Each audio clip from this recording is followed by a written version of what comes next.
Hello everyone, I presented to you parts of the Solana coin, and let's see the part before the last part and what happened to it before it. I am wondering here why the shape is so big that he made this shape that is in the form of the successive waves emerging in the shape. Well, what matters to us now is that we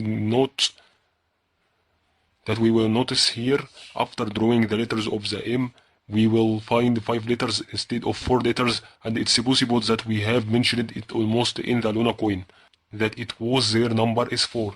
Then it went down to the same level of the support, but here it started with a support, then 5 successive waves of the letter M completed, then reached another support of the same level as the trend line. We notice here that after we drew 2 trend lines, we will notice from the bottom that the wave rose and then rebounded from the indicated trend line, then went to the middle, then rose and broke the trend line barrier. But this was not right in front of us. It went down because it bounced back down again. Despite this was the best area to sell in. What we need to know is that this area is like this inside the circle. If we divided it into 2 halves, we will notice that the 2 halves are close to the similarity is not completely the same. They are only close to each other. And that's why we notice the 2 waves between the 2 trend lines in the same way, and they are too similar in sequence and progress.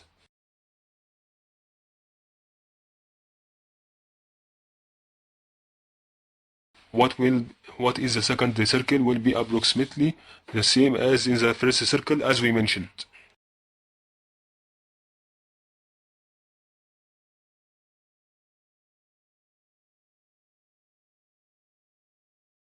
We will draw the 2 trend lines again. It can be noticed here that with semiotics and arithmetic operations, we will not add the 2 trend lines that we will draw at the bottom. We will make its explanation after the area above. We will go to the upper box here, or the upper part. The resistance will be higher in the trend line. If the trend line was in a state of falling and decreasing in momentum, it had to go up and break the trend line barrier, which is the highest value, and this would have given a greater opportunity for the buyer to sell the currency at a higher price. We will also notice when descending that it has broken the trend line barrier 3 times in a row, which means that it has descended and decreased in momentum, and then a slow movement in momentum 3 times. Let's see why the circle in its original positions on the trend line and not in the other places. Let's clarify and suppose that we have a level of 1.618 and less than it is 1 Fibonacci. If we subtract 1.618 minus 1 Fibonacci, we find that this indicates that it has reached the level of 0.618, which is the lowest value. And when we subtract 0.2 from 0.618, we will find that it is at the level of 0.382, which is the lowest value level. And therefore it will be possible to predict in which area the trend line will be hit through it.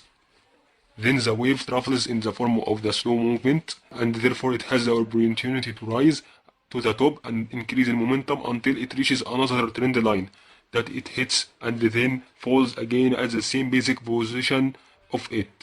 To explain it, when the momentum decreases after 5 constructive waves that we mentioned, it would bounce and then go up, then it will happen twice in a row, then it will go up and increase in momentum, a bounce from the bottom 3 times, and I don't know why a bounce from the bottom 3 times, and I don't know if it's the rule, that if it bounces 3 times from the bottom it will go up to the top or not.